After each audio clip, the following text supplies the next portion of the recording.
વરસાદમાં સુરત પાણી વરસાદના વિરામ બાદ પણ સ્થિતિ કફોડી।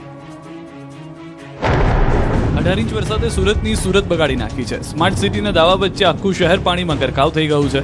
વરાછાથી લઈને વેસુ, પાંડેસરાથી લઈને સરથાન અને બારડોલી સુધી જ્યાં નજર કરું ત્યાં પાણી જ પાણી નજરે પડે છે। હજારો લોકોના ઘરોમાં ફસાયેલા દ્રશ્યો જુઓ। સેંકડો લોકોનું રેસ્ક્યુ કરવું પડ્યું અને કરોડો રૂપિયાનું નુકસાન થયું। માત્ર એક જ વરસાદી સિસ્ટમે હીરાનગરીને પાણીમાં ડૂબાડી દીધી। શહેરના મોટાભાગના વિસ્તારો જળમગ્ન બન્યા। વરાછા, સરથાણા, પાંડેસરા, પર્વત પાટિયા, મગોબ, વેસુ અને અનેક રહેણાંક વિસ્તારોમાં ગોઠણથી લઈને 1 માળ જેટલા પાણી ભરાઈ ગયા। વિકાસના દાવાઓ વચ્ચે સુરત સ્માર્ટ સિટી નહીં પરંતુ સ્વિમિંગ પુલ બની ગયું હોય તેવા દ્રશ્યો જોવા મળ્યા। પર્વત પાટિયાથી મગોબ તરફ જતો મુખ્ય માર્ગ સંપૂર્ણપણે પાણીમાં ગરકાવ થયો। અનેક ટુ વ્હીલર પાણીમાં ડૂબી ગયા, જ્યારે વાહન ચાલકો પોતાના વાહનોને ધક્કા મારી બહાર કાઢવા માટે મજબૂર બન્યા। સરથાણા વિસ્તારમાં સ્થિતિ એટલી ગંભીર બની કે પોલીસ સ્ટેશનમાં 10 થી 12 ફૂટ પાણી ભરાઈ ગયા। પોલીસ દ્વારા લોકોને બચાવવાની કામગીરી ચાલી રહી હતી ત્યારે પોલીસ કર્મીઓને જ ફાયર વિભાગ દ્વારા રેસ્ક્યુ કરવાની ફરજ પડી। સમગ્ર પોલીસ સ્ટેશન પાણીમાં ગરકાવ થઈ જતા કામગીરી પણ પ્રભાવિત થઈ હતી। શહેરની સાથે ગ્રામ્ય વિસ્તારોમાં પણ સ્થિતિ ગંભીર છે। ઉપરવાસમાં ભારે વરસાદ અને ડોસવાડા ડેમમાં વધી રહેલી પાણીની આવકને કારણે બારડોલીમાંથી પસાર થતી મીંડોળા નદી ગાંડીતુર બની। નદીમાં પૂર આવતા નીચાણવાળા વિસ્તારોમાં પાણી ફરી વળ્યા। ખાડા અને તલાવડી વિસ્તારના 150 થી વધુ ઘરોમાં પાણી ઘૂસી જતા લોકોને સલામત સ્થળે ખસેડવાની કામગીરી હાથ ધરવામાં આવી। પોલીસ, નગરપાલિકા, ફાયર વિભાગ અને સ્થાનિક તંત્ર સતત બચાવ કામગીરીમાં જોડાયું છે। ભારે વરસાદ બાદ સુરતના અનેક વિસ્તારોમાં ઘર, દુકાન અને વાહનોને ભારે નુકસાન પહોંચ્યું। લોકોને વર્ષ 2006ના વિનાશક પૂરની યાદ તાજી થઈ ગઈ। કલાકો સુધી પાણીમાં ફસાયેલા રહેવાસીઓ તંત્ર સામે પ્રશ્ન ઉઠાવી રહ્યા છે કે દર વર્ષે પ્રી મોન્સૂનની કામગીરીના દાવા થાય છે છતાં પહેલી જ વરસાદમાં આખું શહેર પાણીમાં કેમ ગરકાવ થઈ જાય છે। આ તરફ પાંડેસરા વિસ્તારમાં એસડીઆરએફની ટીમે કૃષ્ણનગર અને ગઢાનગરમાંથી 150 થી વધુ લોકોને સુરક્ષિત સ્થળે ખસેડ્યા। બીજી તરફ લાલીમા સોસાયટી સહિત અનેક રહેણાંક વિસ્તારોમાં લોકો હજુ પણ ઘરોમાં ફસાયેલા છે। વૃદ્ધો, મહિલાઓ અને બાળકોને ખોરાક, પીવાનું પાણી અને જરૂરી સુવિધાઓ ન મળતા ભારે રોષ જોવા મળી રહ્યો છે। સ્થાનિકોનો આક્ષેપ છે કે પ્રી મોન્સૂન કામગીરી માત્ર કાગળ પર જ રહી અને સંકટ ઘડીએ તંત્ર સમયસર પહોંચ્યું નથી। વરસાદનો જોર ભલે ઘટ્યો હોય પરંતુ સુરત હજુ પણ પાણીના સંકટમાંથી બહાર આવ્યું નથી। રાહત અને બચાવ કામગીરી ચાલુ છે। સુરત આ આપત્તિએ શહેરના ડ્રેનેજ, આયોજન અને પ્રી મોન્સૂન તૈયારીઓમાં ગંભીર સવાલો ઊભા કર્યા છે। હવે સૌની નજર એ વાત પર છે કે પાણી ક્યારે ઓસરશે અને સુરત ફરી ક્યારે સામાન્ય જનજીવન તરફ પરત ફરશે। સુરતના પોદાર આર્કેડમાં 250 દુકાનો બીજા દિવસે પણ પાણીમાં ગરકાવ। મેયરનો વેપારીઓને ઉડાવ જવાબ। સુરતની પોદાર માર્કેટની 250 દુકાનો બુધવારે પણ પાણીમાં ગરકાવ રહી। મંગળવારે રસ્તા પરનું પાણી કોમ્પ્લેક્સના ગ્રાઉન્ડ ફ્લોર પર ઘૂસી ગયું હતું, જેના કારણે આખો ગ્રાઉન્ડ ફ્લોર જ પાણીમાં ગરકાવ થયો। 24 કલાક બાદ પણ પાણી ન ઓસર્યું। બુધવારે પણ આખો ગ્રાઉન્ડ ફ્લોર પાણીથી તરબોળ રહ્યો। એવું લાગી રહ્યું હતું કે આ કોઈ સ્વિમિંગ પુલના દ્રશ્યો છે। દાવો છે કે વેપારીઓને 200 કરોડથી વધુનું નુકસાન થયું છે। ગ્રાઉન્ડ ફ્લોર પર મોટા ભાગે મોબાઈલની દુકાનો છે। મંગળવારે અનરાધાર વરસાદના કારણે દુકાનદારોને સામાન કાઢવાનો પણ સમય ન મળ્યો હતો અને થોડી જ મિનિટોમાં ગ્રાઉન્ડ ફ્લોર પર પાણીએ સામ્રાજ્ય જમાવી લીધું હતું। વેપારીઓનો આક્ષેપ છે કે મહાનગરપાલિકા તેમની મદદે નથી આવ્યું। એટલું જ નહીં, દાવો તો એવો પણ છે કે સુરતના મેયર માયા માવાણીએ પણ વેપારીઓને ઉડાવ જવાબ આપી દીધો। વેપારીએ આક્ષેપ કર્યો કે મેયરે તેમને કહી દીધું કે અમે વ્યસ્ત છીએ, સમય મળશે ત્યારે આવીશું। કિમ નદી ગાંડીતુર, મીઠી અને ભેદવાડ ખાડી છલકાતા લોકોની મુસીબત બમણી થઈ। સિલ્ક સિટી તરીકે ઓળખાતા સુરત બદલાઈ ગઈ। કિમ નદી ગાંડીતુર બની ઓવરફ્લો થઈ છે, જ્યારે મીઠી અને ભેદવાડ ખાડી પણ છલકાઈ જતા અનેક વિસ્તારોમાં પાણી ફરી વળ્યા। ભેદવાડ ખાડી ઓવરફ્લો થતા પાંડેસરા 4 રસ્તા પાસે વાહનોની લાંબી કતારો લાગી હતી અને ઉધના પાંડેસરાથી નવસારીને જોડતો માર્ગ પણ પાણીમાં ગરકાવ થતા સંપર્ક ખોરવાયો। પર્વત પાટિયા અને મગોબ વિસ્તારમાં સ્થિતિ વધુ ગંભીર બની છે। ડ્રોન દ્રશ્યોમાં સમગ્ર વિસ્તાર ટાપુમાં ફેરવાયા હોવાનું જોવા મળી રહ્યું છે। જ્યાં નજર કરો ત્યાં માત્ર પાણી જ પાણી દેખાઈ રહ્યું છે। વરાછાના ઈશ્વરકૃપા રોડ પર પણ ગોઠણસમાં પાણી ભરાઈ જતા વાહન ચાલકો અને સ્થાનિક લોકોને ભારે હાલાકીનો સામનો કરવો પડી રહ્યો છે। ગ્રામ્ય વિસ્તારોમાં પણ સ્થિતિ ચિંતાજનક છે। પલસાણા તાલુકાનું બલેશ્વર ગામ હજુ પણ પાણીના સંકટમાં ઘેરાયેલું છે। 32 ગંગા ખાડીના પાણી ગામમાં ફરી વળતા 50 થી વધુ ઘરો જળબંબાકાર બન્યા છે। ખાસ કરીને હળપતિવાસમાં લોકોના ઘરોમાં પાણી ઘૂસી જતા જનજીવન અસ્તવ્યસ્ત બન્યું છે। ગ્રામજનોનો આક્ષેપ છે કે ઇન્ડસ્ટ્રીયલ એસ્ટેટના દબાણોના કારણે દર વર્ષે ગામ બેટમાં ફેરવાઈ જાય છે, છતાં વહીવટીતંત્ર કાયમી ઉકેલ લાવવામાં નિષ્ફળ રહ્યું છે। મેઘરાજાના પ્રહારથી સુરતનું જનજીવન અસ્તવ્યસ્ત। શહેરના અનેક વિસ્તારોમાં જળબંબાકારની સ્થિતિ। મીઠી અને ભેદવાડ ખાડી ઓવરફ્લો થતા પાંડેસરા, ઉધના, લિંબાયત, ગુડાદરા, ડિંડોલી અને વરાછા સહિતના વિસ્તારોમાં પાણી ભરાઈ ગયા। ભેદવાડ ખાડી ઓવરફ્લો થતા પાંડેસરા 4 રસ્તા પાસે વાહનોની લાંબી કતારો લાગી, જ્યારે ઉધના પાંડેસરાથી નવસારીને જોડતો માર્ગ પણ પાણીમાં ગરકાવ થતા સંપર્ક ખોરવાયો હતો। દ્રશ્યોમાં જોઈ શકાય છે કે ઠેર ઠેર છાતીસમાં પાણી ભરાયા છે. લોકો પણ વિચારી રહ્યા છે કે આમાં જવું તો જવું ક્યાં. લોકો જળકેદી બની ગયા હોય તેવા દ્રશ્યો સામે આવ્યા. પાંડેસરા જીઆઈડીસીમાં પાણી ભરાતા કાપડના કલર અને પ્રિન્ટિંગ સાથે સંકળાયેલી તમામ યુનિટો બંધ રાખવામાં આવી. વરસાદ બંધ થયા બાદ પણ પાણી ન ઓસરતા ઉદ્યોગો ફરી શરૂ થઈ શક્યા નથી. ચારે તરફ જળબંબાકારને લઈને શહેરની તમામ ટેક્સટાઇલ માર્કેટ આજે બંધ રાખવાનો નિર્ણય લેવામાં આવ્યો, કારણ કે માર્કેટમાં કામ કરતા મોટા ભાગના શ્રમિકો લિંબાયત, ગોડાદરા, ઉધના અને ડિંડોલી જેવા પાણીગ્રસ્ત વિસ્તારોમાં રહે છે. ઘરોમાં પાણી ઘૂસી જતા હજારો પરિવારો મુશ્કેલીમાં મુકાયા છે, જ્યારે રોજિંદા કામકાજ પર પણ સીધી અસર પડી છે. પાંડેસરા વિસ્તારમાં જ 2 લાખથી વધુ ઉત્તર પ્રદેશ અને બિહારના શ્રમિકો રોજીરોટી મેળવે છે, જેમની હાલત હાલ કફોડી બની છે. વરાછા, પાંડેસરા, અલથાણ, ઉત્તરાણ સહિતના વિસ્તારો પાણીથી છલોછલ, વાહનોએ લીધી જળસમાધિ. શહેરના અનેક વિસ્તારોમાં પાણી ભરાયેલા હોવાથી જનજીવન પ્રભાવિત બન્યું છે. વરાછાના ઈશ્વરકૃપા રોડ પર ગોઠણસમાં પાણી ભરાઈ જતા વાહન ચાલકો અને સ્થાનિક લોકોને ભારે હાલાકીનો સામનો કરવો પડ્યો. અહીં પાર્કિંગમાં પડેલી અનેક કારે પણ જળ સમાધિ લઈ લીધા હોવાના દ્રશ્યો સર્જાયા. પાંડેસરામાં ભેદવાડ ખાડી ઓવરફ્લો થતા આસપાસના વિસ્તારોમાં પાણી ફરી વળ્યા છે. નાગસેન નગરમાં અંદાજે 4 ફૂટ જેટલા પાણી ભરાતા ઘરોમાં પાણી ઘૂસી ગયા છે. જળબંબાકારની સ્થિતિ વચ્ચે સ્થાનિકો મુશ્કેલીમાં મુકાયા છે અને રોજિંદુ જનજીવન ખોરવાઈ ગયું છે. અલથાણ વિસ્તારમાં પણ ભારે વરસાદની ગંભીર અસર જોવા મળી રહી છે. અહીંથી પસાર થતી ખાડી ઓવરફ્લો થતા પ્રખ્યાત બાયોડાયવર્સિટી પાર્ક સંપૂર્ણપણે પાણીમાં ડૂબી ગયો છે. પૂરના પાણી મુખ્ય માર્ગો સુધી પહોંચતા વાહન વ્યવહાર પર અસર પડી છે. ખાડીના જળસ્તરમાં સતત વધારો થતા વહીવટી તંત્ર એલર્ટ મોડ પર આવી ગયું છે.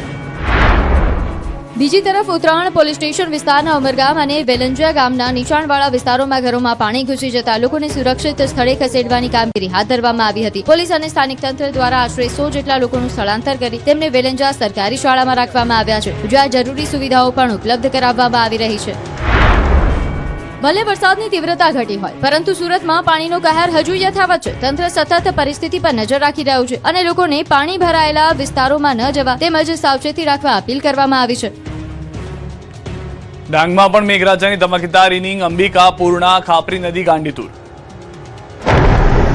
ડાંગ જિલ્લામાં મેઘરાજાએ ફરી ધમાકેદાર બેટિંગ કરતા જનજીવન પર તેની સીધી અસર જોવા મળી રહી છે. ઉપરવાસમાં ભારે વરસાદના કારણે અંબિકા, પૂર્ણા, ખાપરી અને ગીરા નદીઓમાં જળસ્તર વધ્યું. અનેક લો લેવલ કોઝવે પાણીમાં ગરકાવ થયા. ઉપરવાસમાં ભારે વરસાદના કારણે અંબિકા, પૂર્ણા, ખાપરી અને ગીરા નદીઓમાં જળસ્તર વધ્યું. જિલ્લામાં 30 થી વધુ લો લેવલ કોઝવે પાણીમાં ગરકાવ થઈ ગયા, જેના કારણે અનેક માર્ગો પર વાહન વ્યવહાર ખોરવાયો. કોટમદાર ગામ પાસે ખાડીમાં પૂર આવતા કોટમદારથી જાખના જવાના માર્ગ પર આવેલા લો લેવલ કોઝવે પાણીમાં ગરકાવ થયો, જેના કારણે ડેરીમાં દૂધ ભરવા જતા લોકો, નોકરિયાતો અને વિદ્યાર્થીઓને ભારે હાલાકીનો સામનો કરવો પડ્યો. વૈકલ્પિક માર્ગ ન હોવાથી સ્થાનિક ગ્રામજનો મુશ્કેલીમાં મુકાયા. નદીઓમાં પાણીની આવક વધતા કિનારાના વિસ્તારોમાં એલર્ટ જાહેર કરવામાં આવ્યું. વહીવટી તંત્ર પરિસ્થિતિ પર સતત નજર રાખી રહ્યું છે અને લોકોને નદી નાળા તેમજ પાણીમાં ગરકાવ થયેલા કોઝવે નજીક ન જવા અપીલ કરી છે. સાથે જ જરૂરી કામ સિવાય મુસાફરી ટાળવા અને સંપૂર્ણ સાવચેતી રાખવાની પણ સૂચના આપવામાં આવી છે. ડાંગમાં ખીલી પ્રકૃતિ, ગીરા ધોધે ધારણ કર્યું રૌદ્ર સ્વરૂપ. આપણા દેશની નાયગ્રા ફોલ એટલે કે ગીરા ધોધ. આ ધોધનું હાલ રૌદ્ર સ્વરૂપ જોવા મળી રહ્યું છે. અંબિકા નદીમાં પૂર આવતા વઘઈ ખાતે આવેલા ગીરા ધોધે રૌદ્ર સ્વરૂપ ધારણ કર્યું, જેને જોવા માટે મોટી સંખ્યામાં પ્રકૃતિ પ્રેમીઓ અને પ્રવાસીઓ ઉમટી રહ્યા છે.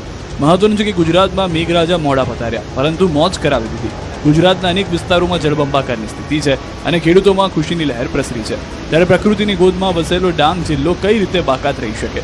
ડાંગ પંથકમાં પણ મેઘરાજાએ સટાસટી બોલાવતા ફરી એક વખત પ્રકૃતિ સોળે કળાએ ખીલી ઉઠી, જેને પગલે અહીં આવેલા વિશ્વ પ્રસિદ્ધ ગીરાધોધના મનમોહક દ્રશ્યો જોવા મળ્યા. મહત્વનું છે કે ગીરાધોધમાં ભયંકર પાણીનો પ્રવાહ વહેતો હોવાથી વહીવટી તંત્ર દ્વારા ધોધની નજીક જવા પર પ્રતિબંધ મુકાયો છે. જોકે પ્રકૃતિ પ્રેમીઓ અહીં સેલ્ફી પોઈન્ટ પરથી સેલ્ફી લેતા અને ધોધની મજા માણતા કેમેરામાં કેદ થયા. તમે વરસાદ જોઈ શકો છો, બહુ સુંદર દ્રશ્યો છે. અહીંયાના ખૂબ લોકો બી આવે છે. મોસમનો નજારો જોવો, બહુ મજા આવે છે. અહીંયા ખૂબ એન્જોય વાળું વેધર છે, ખૂબ મજા આવે છે. આ સિઝન એવી છે કે આ સિઝનમાં બધાને એક વખત તો અહીંયા જરૂરથી વિઝિટ કરવી જોઈએ. અમને જે અહીંયા નજારો જોવા મળ્યો છે તે ખરેખર અદ્ભુત છે. ગીરાધોધનું જે 16 કલાએ ખીલેલું જે આ સ્વરૂપ છે, આમ જોઈએ તો તેને રૌદ્ર સ્વરૂપ કહી શકાય, આમ જોઈએ તો એને 16 કલાએ ખીલેલું સ્વરૂપ કહી શકાય. મધ્ય ગુજરાત અને સૌરાષ્ટ્રમાંથી પણ જળ તાંડવની તસવીરો જોવા મળી. વડોદરાના ઉપરવાસમાં થયેલા વરસાદને કારણે નર્મદા નદીમાં નવા નીરની આવક થઈ. ચાંદોદ ખાતે નર્મદા નદીનું જળસ્તર વધ્યું છે અને ઓરસંગ નદીના નવા નીર પણ નર્મદામાં આવીને મળી રહ્યા છે. આ સિઝનમાં પ્રથમ વખત ઓરસંગ નદીનું પાણી નર્મદા નદીમાં આવ્યું છે. ઉપરવાસમાં પડેલા વરસાદને કારણે ઓરસંગ નદી ગાંડીતુર બની છે અને નદીમાં નવા નીરની આવક જોવા મળી રહી છે. સંખેડા ઇચ્છ નદીના જળ પણ નર્મદા નદીમાં આવી રહ્યા છે, જેના કારણે ચાંદોદ ખાતે નર્મદા નદીનું સ્વરૂપ મનમોહક બન્યું છે. નર્મદા નદીમાં આવેલા નવા નીરને નિહાળી શ્રદ્ધાળુઓમાં ખુશીની લહેર જોવા મળી રહી છે. ચાંદોદ ખાતે રોજિંદાપણે હજારોની સંખ્યામાં શ્રદ્ધાળુઓ નર્મદા દર્શન માટે આવતા હોય છે, ત્યારે હાલનો નજારો આકર્ષણનું કેન્દ્ર બન્યો છે. જૂનાગઢના કેશોદમાં ભારે વરસાદી તારાજી સર્જી છે. ધોધમાર વરસાદને કારણે અનેક વિસ્તારોમાં પાણી ભરાયા છે, જેના કારણે જનજીવન પ્રભાવિત થયું છે. વરસાદ રોકાવાના કલાકો બાદ પણ કેશોદમાં પાણીનો ખતરો યથાવત જોવા મળ્યો છે. ખેતરોમાં પાણી ભરાઈ જતા ખેડૂતોના પાકને મોટું નુકસાન થયું છે. મહેનતથી તૈયાર કરેલા પાક પર વરસાદી પાણી ફરી વળતા ખેડૂતો ચિંતામાં મુકાયા છે. ભારે વરસાદ બાદની સ્થિતિના આકાશી દ્રશ્યો પણ સામે આવ્યા છે, જેમાં વરસાદી આફતની ગંભીર અસર સ્પષ્ટ જોવા મળી રહી છે. હાલ નુકસાનનો અંદાજ મેળવવાની કામગીરી ચાલી રહી છે અને તંત્ર દ્વારા પરિસ્થિતિ પર નજર રાખવામાં આવી રહી છે. દક્ષિણ ગુજરાતમાં મેઘરાજાનું દી ધનાધન. નવસારીમાં નદીઓ ગાંડીતુર, રહેણાંક વિસ્તારમાં ઘૂસ્યું પાણી. નવસારી જિલ્લામાં વરસાદે ભલે વિરામ લીધો હોય, પરંતુ પૂરની સ્થિતિ હજુ પણ યથાવત છે. અંબિકા, પૂર્ણા અને કાવેરી નદીઓમાં પાણીની સતત આવકને કારણે અનેક વિસ્તારોમાં જળબંબાકારની સ્થિતિ સર્જાય છે. લોકોના ઘર બહાર અને સોસાયટીઓમાં કલાકો સુધી પાણી ન ઓસર્યું. પૂર્ણા નદી તેની ભયજનક સપાટીથી 1.5 ફૂટ ઉપર એટલે કે 24.50 ફૂટે વહી રહી છે, જ્યારે અંબિકા નદીની સપાટી પણ સતત વધી રહી છે. માત્ર 2 કલાકમાં જ અંબિકા નદીમાં 2 ફૂટનો વધારો નોંધાતા વહીવટીતંત્રએ ગણદેવી તાલુકાના નીચાણવાળા વિસ્તારોમાં એલર્ટ જાહેર કર્યું છે અને નદી કાંઠે રહેતા લોકોને સુરક્ષિત સ્થળે ખસી જવા સૂચના આપી છે. કાવેરી નદીમાં ભારે પાણીની આવકને કારણે બિલીમોરા શહેરના દેસરા, ભાટા, મેમન કોલોની અને દરગાહ વિસ્તારમાં પણ સહિતના વિસ્તારોમાં હજુ પણ પાણી ભરાયેલા છે. અનેક ઘરોમાં પાણી ઘૂસી જતા લોકોનું જનજીવન પ્રભાવિત બન્યું છે. નવસારી શહેરનું રિંગ રોડ પણ હજુ પાણીમાં ગરકાવ છે. વરસાદ બંધ થયા બાદ પણ પાણી ન ઓસરતા આશરે 2,500 થી 3,000 પરિવારો હજુ અસરગ્રસ્ત છે. અનેક વિસ્તારોમાં રસ્તાઓ પર પાણી ભરાયેલા હોવાથી લોકોની અવરજવર મુશ્કેલ બની છે. બીજી તરફ ઉપરવાસના વરસાદને કારણે નદીઓ કાંઠાના ખેતરોમાં પણ પાણી ફરી વળ્યા છે. શેરડીના પાક અને આંબાવાડીઓ પાણીમાં ગરકાવ થતા ખેડૂતોમાં નુકસાનીની ચિંતા વધી છે. જોકે વરસાદે હાલમાં વિરામ લીધો છે અને કેટલાક વિસ્તારોમાં પૂર્ણા નદીનું પાણી ધીમે ધીમે ઓસરવાનું શરૂ થયું છે, જેના કારણે લોકો પોતાના ઘરોમાં પરત ફરી સફાઈ અને નુકસાનીનું મૂલ્યાંકન કરવામાં લાગ્યા છે. છતાં જિલ્લાની સ્થિતિ હજુ સંપૂર્ણપણે સામાન્ય બની નથી. વડોદરામાં 11 મગરનું ઝુંડ કેમેરામાં કેદ. ગીર સોમનાથના તાલાલામાં પણ મગરે ડરાવ્યા. જુઓ આ દ્રશ્ય.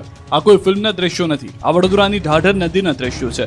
જો ભૂલે ચૂકે કોઈએ નદીમાં પગ મૂક્યો તો મગરને જડબું ખોલતા 1 સેકન્ડ પણ નહીં લાગે. ઢાઢરમાં એક સાથે જોવા મળેલા મગરોના ઝુંડે લોકોમાં ફફડાટ ફેલાવ્યો છે. કેમેરામાં કેદ થયેલા દ્રશ્યોમાં નદીના વહેણમાં 1 નહીં પરંતુ 11 મગરો તરતા જોવા મળી રહ્યા છે. પાદરા કરજણ રોડ પર આવેલા કોટવાડા ગામ નજીકના દ્રશ્યો છે, જ્યાં નદીના પ્રવાહ સાથે નાના મોટા મગરો તણાઈ આવ્યા હોવાનું સામે આવ્યું.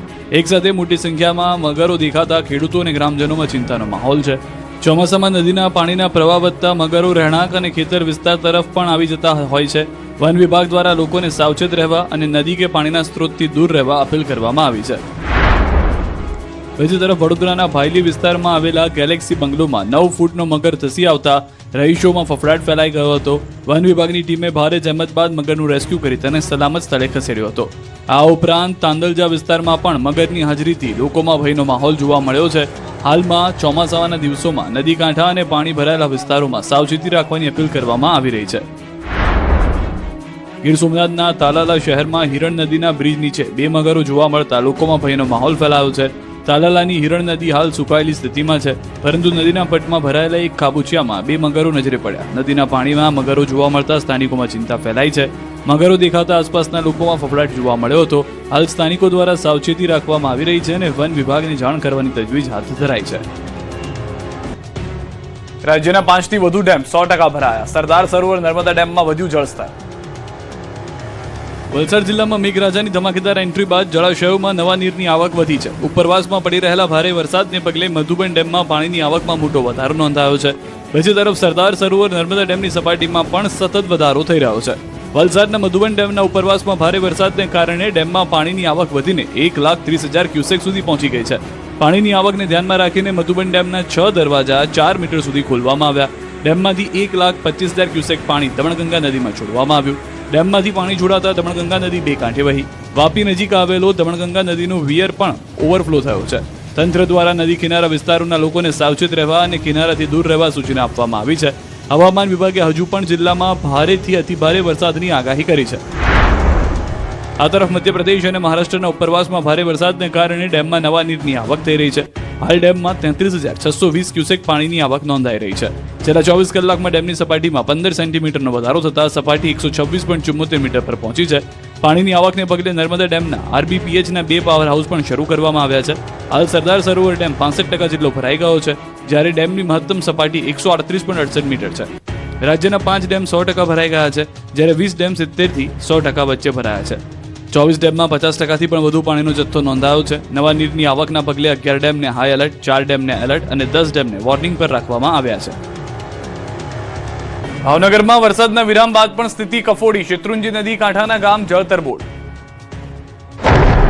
ભાવનગરના ગારિયાધાર પંથકમાં ઉપરવાસમાં થયેલા ભારે વરસાદની અસર શેત્રુંજી નદી કાંઠાના ગામોમાં જોવા મળી રહી છે.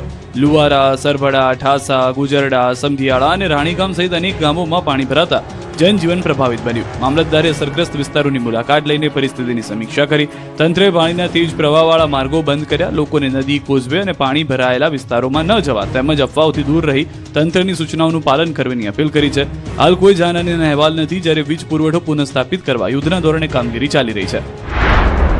મહત્વનું છે કે ગઈકાલે શેત્રુંજી ડેમના એક સાથે 59 દરવાજા ખોલવામાં આવ્યા, જેને લઈને નીચાણવાળા વિસ્તારોને એલર્ટ કરાયા. સાથે જ નદીના પટમાં ન જવા પણ તંત્રે અપીલ કરી છે. મહત્વનું છે કે છેલ્લા 2 દિવસમાં ભાવનગરમાં મેઘરાજાએ સટાસટી બોલાવી છે. ઉપરવાસમાં પણ ધોધમાર વરસાદ વરસ્યો છે, જેના કારણે ડેમનું જળસ્તર વધ્યું હતું. ડેમના પાણીનું લેવલ જાળવવા માટે ડેમમાંથી મોટા જથ્થામાં પાણી છોડવામાં આવ્યું છે, જોકે તેને લઈને લોકોની મુશ્કેલી પણ વધી છે.